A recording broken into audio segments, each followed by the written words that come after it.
Tahukah kamu apa masalah sebenarnya? Orang-orang masih mengira kecerdasan buatan, AI, adalah robot logam seperti di film-film fiksi ilmiah. Padahal, ia bukan robot. Ia adalah kecerdasan kolektif masif yang menyerap jutaan buku setiap detik, tidak pernah lelah, tidak menyerah pada emosi, dan memahami dalam 10 detik apa yang kamu pelajari dalam 10 tahun. Hari ini, sebagian besar pekerjaan kerah putih yang kamu anggap, pekerjaanku sangat sulit, mesin tidak bisa melakukannya, sebenarnya ada dalam daftar menu, makanan favorit, kecerdasan buatan. Karena kecerdasan buatan tidak secerdas kamu, tetapi ia jauh lebih berorientasi pada proses daripada kamu. Jika pekerjaanmu hanya mengumpulkan informasi, mengklasifikasikan informasi, dan menyajikannya, berarti kamu sudah berada di papan target. Informasi sekarang gratis. Memproses informasi kini hanya butuh hitungan detik. Lantas, apa perbedaan yang kamu tawarkan di hadapan kecerdasan masif ini? Jika kamu tidak memiliki jawaban jelas untuk pertanyaan ini, berarti kariermu sedang berada di ujung tanduk.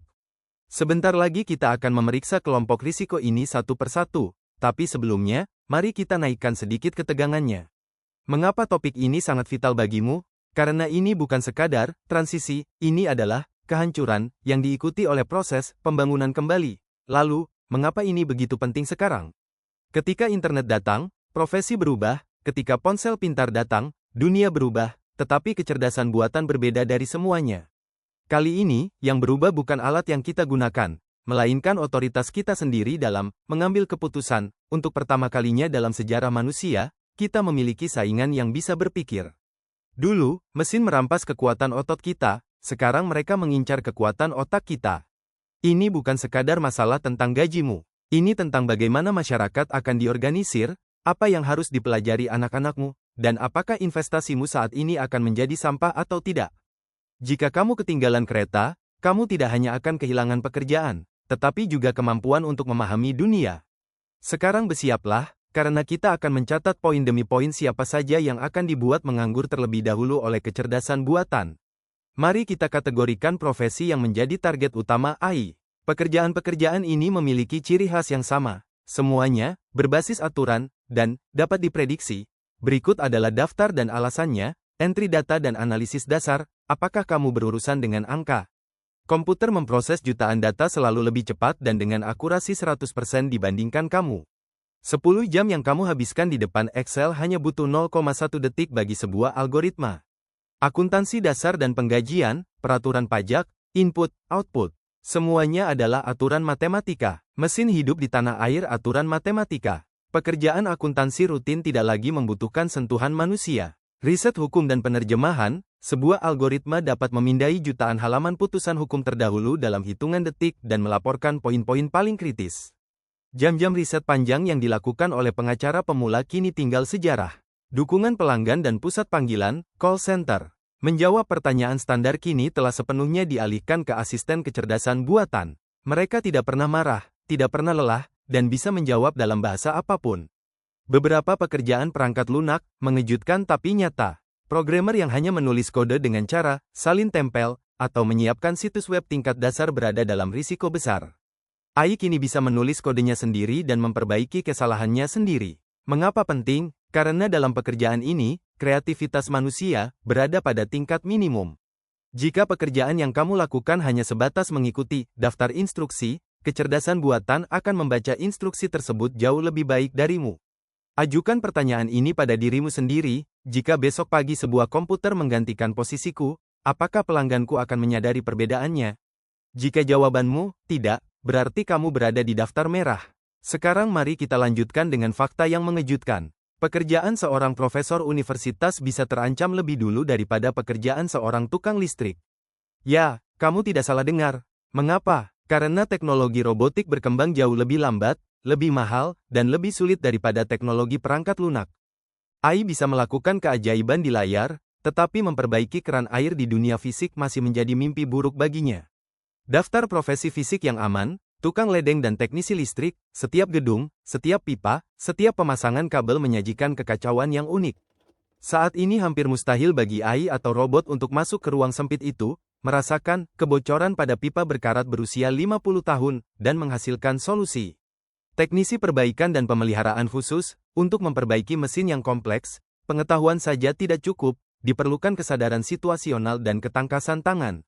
Ahli konstruksi dan restorasi, variabel yang kamu temui saat merestorasi bangunan tua melampaui kapasitas prediksi kecerdasan buatan. Tenaga kesehatan dan perawat, melakukan pemeriksaan fisik, memberikan dukungan fisik kepada lansia atau pasien bukan sekadar pekerjaan mekanis, itu membutuhkan perasaan terhadap resistensi fisik dan kondisi pada saat itu.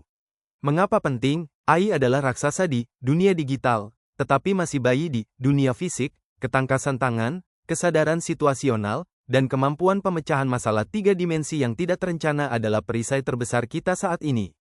Jika pekerjaanmu mengharuskanmu mengotori tangan dan menghadapi masalah fisik yang berbeda setiap saat, kamu bisa tidur nyenyak untuk sementara waktu lagi. Di masa depan, pertanyaan, apa yang kamu ketahui, tidak akan lagi diajukan. Karena AI yang tahu segalanya akan selalu ada di saku kita. Pertanyaan sebenarnya adalah, bagaimana kamu menjalin hubungan dengan orang lain dan bagaimana kamu mengubah informasi itu menjadi sebuah strategi? 4 hal yang tidak bisa ditiru oleh kecerdasan buatan, empati dan dukungan psikologis mendalam. Sebuah algoritma bisa berbicara denganmu, bahkan menghiburmu, tetapi ia tidak bisa benar-benar merasa sedih bersamamu atau menangkap makna di balik diammu. Psikolog, mentor, dan pelatih, coach, sejati akan menjadi lebih berharga dari sebelumnya. Kepemimpinan strategis dan pengambilan keputusan, mengumpulkan data adalah tugas mesin.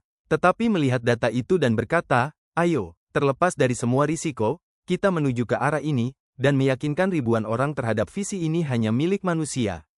Penjualan tingkat tinggi dan diplomasi, kesepakatan bernilai miliaran dolar atau negosiasi perdamaian tidak dilakukan hanya dengan angka. Itu diselesaikan ketika 2 orang saling menatap mata dan berkata, aku percaya padamu. Kepercayaan adalah emosi yang tidak bisa dikodekan. Manajemen krisis dan kekacauan, saat terjadi bencana yang tidak terduga, algoritma akan memberikan pesan, error, atau kehabisan data. Manusia, di sisi lain, akan mengambil inisiatif dan menghasilkan solusi dengan mendobrak aturan. Mengapa penting? Karena manusia adalah makhluk sosial dan emosional. Kita ingin berbisnis dengan manusia, mempercayai manusia, dan dipimpin oleh manusia, bukan robot. Kecerdasan emosional, EQ, adalah saingan terbesar dan paling tidak tertandingi bagi kecerdasan buatan, AI. Bukan hanya pekerjaan lama yang hilang, tetapi kategori yang benar-benar baru dan masif mulai lahir. Jika kamu tidak ingin menjadi salah satu dari mereka yang pergi lebih dulu, kamu harus mengincar bidang-bidang ini, pelatih AI dan prompt engineering, mereka yang paling baik, berbicara dengan mesin dan mengarahkan mereka dengan cara yang paling tepat akan menjadi profesional dengan gaji tertinggi di masa depan. Mengetahui apa yang harus ditanyakan kepada mesin lebih berharga daripada mengetahui jawabannya.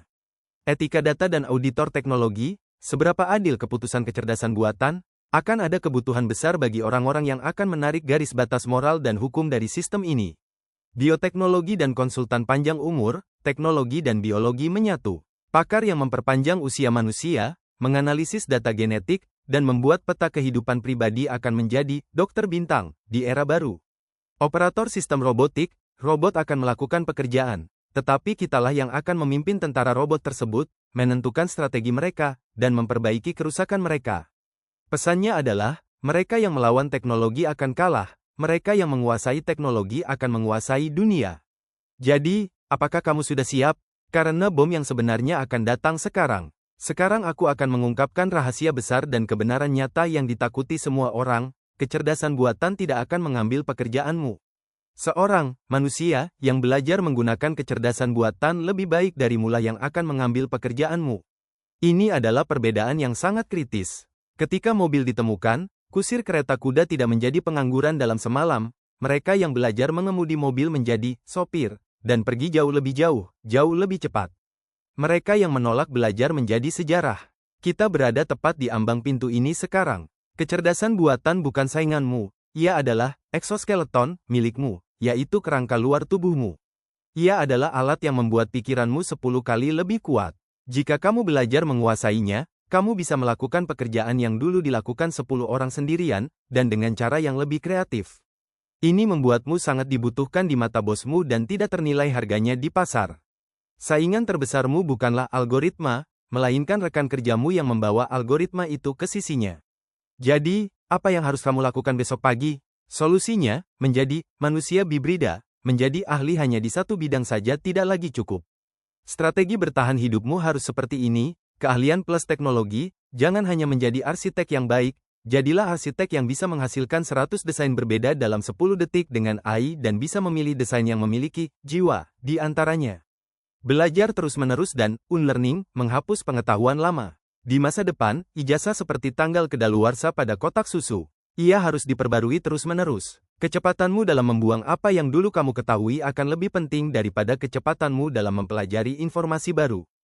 Pemecahan masalah kreatif, di mana mesin mengatakan, data tidak mencukupi, jadilah suara yang berbeda dan kreatif yang berkata, bagaimana jika kita mencoba cara ini?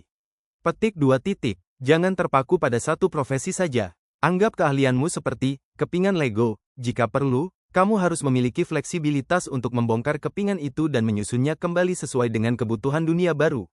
Jika kamu sedang berada di tengah karir atau baru saja memulai perjalanan, ada 3 hal yang perlu kamu lakukan besok pagi. 1. Analisis pekerjaanmu sendiri. Seberapa banyak pekerjaanmu yang bersifat rutin? Jika lebih dari 70% harimu terdiri dari melakukan hal yang sama setiap hari, segera tambahkan keterampilan baru yang membutuhkan strategi dan memberikan sentuhan manusia. 2. Jadilah melek teknologi. Utak-atik alat AI seperti mainan anak-anak. ChatGPT, Midjourney, perangkat lunak asisten. Belajarlah berbicara dengan mereka, berikan perintah kepada mereka. Mereka adalah budakmu, kamu adalah tuan mereka. 3. Perluas jaringan manusiamu. Mesin tidak akan pernah bisa minum kopi dan membangun persahabatan sejati, menjadi referensi bagi seseorang, atau menemukan potensi seseorang dan berinvestasi padanya. Jaringan manusiamu, networking, adalah modal material dan spiritual terbesarmu di masa depan. Menjelang akhir video ini, aku harus memperingatkanmu tentang bahaya terbesar. Ini bukan AI atau pengangguran. Bahaya sebenarnya adalah kesombongan bahwa, profesiku tidak akan pernah berubah. Sejarah penuh dengan cerita tentang mereka yang menganggap diri mereka tidak tergantikan. AI bukan sebuah pilihan, ia seperti hujan. Pilihannya adalah bersiap atau basah kuyup. Dan hujan itu sudah dimulai. Lantas, siapa yang akan bertahan di tengah badai ini? Jawabannya jelas, mereka yang beradaptasi. Mereka yang berdamai dengan teknologi tetapi tidak bergantung padanya, yang belajar dengan cepat, mempertanyakan, dan terus mengembangkan diri. Ijazah mungkin kehilangan nilai seiring waktu, tetapi mereka yang mampu beradaptasi akan selalu unggul. Tidak perlu panik. Sepanjang sejarah, setiap perubahan teknologi besar awalnya menimbulkan ketakutan, tetapi pada akhirnya menciptakan lebih banyak peluang.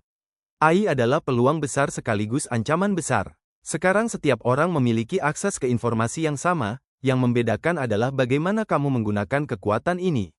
Kita telah sampai di akhir video, tetapi ceritamu baru saja dimulai. Pilih untuk dirimu sendiri bukan sekadar satu profesi, melainkan satu arah, untuk belajar, berkembang, dan berkarya. Masa depan bukan milik mereka yang terkuat, melainkan milik mereka yang paling cepat beradaptasi dengan perubahan. Jangan berdiri melawan angin, jadikan angin itu pendorongmu. Jadi, di sisi mana kamu akan berada dalam perubahan ini? Mari berdiskusi di kolom komentar. Jangan lupa untuk menyukai dan membagikan video ini. Sampai jumpa di episode berikutnya.